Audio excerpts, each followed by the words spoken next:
Let's take a look at how the B-52 cemented its legacy as the longest-serving bomber ever. Welcome to the second video in the two-part series on the B-52. If you missed the first video, which detailed the origins of the Stratofortress, I'll leave a link in the description below. Alright, let's get into it. After many design iterations to get the buff into production, and while building on the successes of the B-52A and B models, came the B-52C. Despite a limited production run of only 35 units, the B-52C demonstrated the aircraft's potential for future development, which has kept the buff in active service to this day. The B-52C was heavier than previous models, powered by upgraded engines, and equipped with a more advanced MD-9 fire control system with larger underwing fuel tanks that had a capacity of 3,000 gallons each, compared to the previous 1,000-gallon tanks. Other upgrades included the AN/ASB-15 navigation and bombing system, and the option to add reconnaissance capsules from the RB-52 was made available. The first B-52Cs were issued to the 42nd and 99th Bomb Wing starting in December of 1956, primarily for training purposes. The B-52D variant, with 170 aircraft produced, was the first to be produced in large quantities and required two factories, the main plant in Seattle along with one in Wichita, Kansas. The B-52D was first flown in May of 1956 and was similar to the B-52C with the same engines and the MD-9 fire control system for the tail turret. The major difference from the C to the D model was the absence of the option to install the reconnaissance capsule. Later on, modifications were made to enhance its low-level capabilities, including the addition of tail clearance radar, Doppler, and low-altitude radar altimeters. Structural enhancements were also made to enable the aircraft to fly at low altitudes. During the Vietnam War, the B-52D underwent further modifications, including the Big Belly upgrade, which increased its capacity to carry conventional weapons by adding high-density bomb clips. The unmodified B-52D could carry either 27 500-pound bombs or 27 750-pound bombs, while the Big Belly version could carry 84 500-pound bombs or 42 750-pound bombs. The D variant of the B-52 proved to be highly useful and was not retired until 1983, with the Air Force extending its service to the Pacer Plank upgrade. The B-52E model was similar to the D model and was constructed in Seattle and Wichita with 100 units produced. The advantage of the B-52E was its lower cost, with an adjusted unit cost of $1.4 million. In addition to the features of the B-52D, the E model also included low-altitude capability, the ability to use the Hound Dog nuclear-tipped missile, and the Quail decoy. The relatively short-lived E variant was designed solely for strategic missions and was not deployed during the Vietnam War. The E variant was completely retired from service by 1970. More on that in a moment. Today's video is brought to you by War Thunder. War Thunder is the most comprehensive vehicle combat game ever made, and allows you to play more than 2,000 tanks, planes, helicopters, and ships, while battling in dynamic combined arms battles against other players.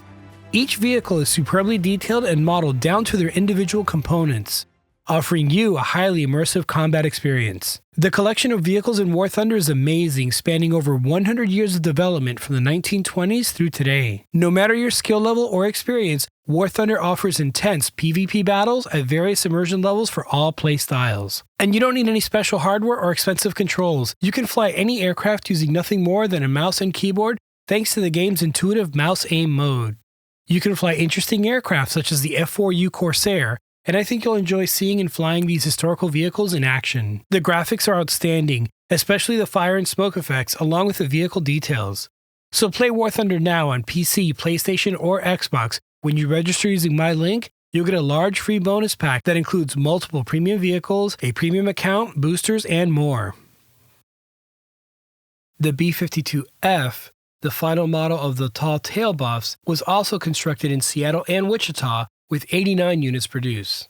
The primary difference from its predecessors was the new power plant featuring various subvariants of the J57P-43 engines that provide enhanced performance. The B-52F made its first flight in May of 1958 and was delivered to the Air Force in early 1959. Project South Bay was carried out to improve its conventional munitions capabilities by adding 24 additional 750-pound bombs to its underwing pylons, in addition to the 27 that could be carried in the internal bomb bay. Despite these upgrades, the B-52F was outperformed by the B-52D in the conventional bombing role during the Vietnam War and was primarily regulated to strategic duties, including a carrier for the Hound Dog missile. The last B-52F was retired from service in December of 1978. Boeing initially began developing a Super B-52 as an alternative to the supersonic B-58 Hustler, but the resulting B-52G proved to be much more durable. The design of the B-52G was centered around a new wing and was originally intended to be powered by 8 non-afterburning Pratt & Whitney J75 engines, similar to those used in the F-105 and F-106. However, the B-52G ultimately retained the J57P-43WA engine, with increased water capacity for a longer takeoff boost. Several modifications were made to improve performance, including a weight-saving program. The new wing also featured increased fuel capacity, which allowed for smaller and lighter external wing tanks. The overall height of the tail was reduced by 91 inches. This was the most noticeable visual change.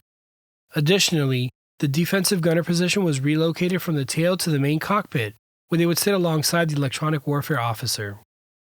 As a result of its lighter structure and increased fuel capacity, the B-52G experienced structural issues and required a retrofit to its wing box beam. The B-52G was the most widely produced version of the Buff, with 193 units built exclusively in Wichita. It entered service with the 5th Bomb Wing at Castle Air Force Base in February of 1959. The B-52Gs were utilized as conventional bombers during the Vietnam War, and in 1970 they were selected to receive the AGM-69 Short Range Attack Missile, or SRAM, to replace the Hound Dog. Additionally, a significant in-service upgrade was the addition of the AN/AQS-151 Electro-Optical Viewing System, or EVS. This featured sensors in the nose fairings that provided enhanced visibility for the crew during nighttime low-level flights. Before retiring, the B-52G switched from the SRAM to the more versatile AGM-86B Air Launch Cruise Missile, or ALCM. Some of the fleet later added the AGM-86C Conventional Air Launch Cruise Missile, and these were used in combat during Operation Desert Storm in Iraq. Today, the B-52H is the only remaining variant of the Stratofortress, and itself is a derivative of the B-52G. It features Pratt & Whitney TF-33 turbofan engines. The 102 B-52Hs were all built in Wichita and have a new tail turret armed with an M61A1 Vulcan 20mm rotary cannon. The first B-52H flew in July of 1960 and was delivered in May of 1961 to the 379th Bombardment Wing at Wurtsmith Air Force Base in Michigan. A change in armament was planned, but the GAM-87 Skybolt air-launched ballistic missile was canceled, leading to 2 underwing pylons for different stores. The B-52H aircraft were upgraded with a low-level optimized avionics suite starting from the 19th production aircraft, including an advanced capability radar with terrain-following functions. The B-52H was mainly used for the nuclear role until the end of the Cold War, but its conventional weapon options were increased with the Conventional Enhancement Modification in 1994. This added various precision-guided munitions, and as a result, the B-52H was able to go to war for the first time in September of 1996. Launching conventional air-launched cruise missiles against Iraqi targets and participating in long-running campaigns in the Middle East and Afghanistan in a close air support role. This close air support role could not have been further from the Buff's intended use as a strategic nuclear bomber from which it was conceived. Thanks again to today's sponsor, War Thunder. Play now on PC, PlayStation, or Xbox. When you register using my link, you'll get a large free bonus pack that includes multiple premium vehicles, a premium account, boosters, and more. Thank you to my patrons and channel members. If you'd like to directly support this channel, I'll leave links in the description below. The B-52 has cemented itself in aviation history as the longest-serving bomber ever. Now you know.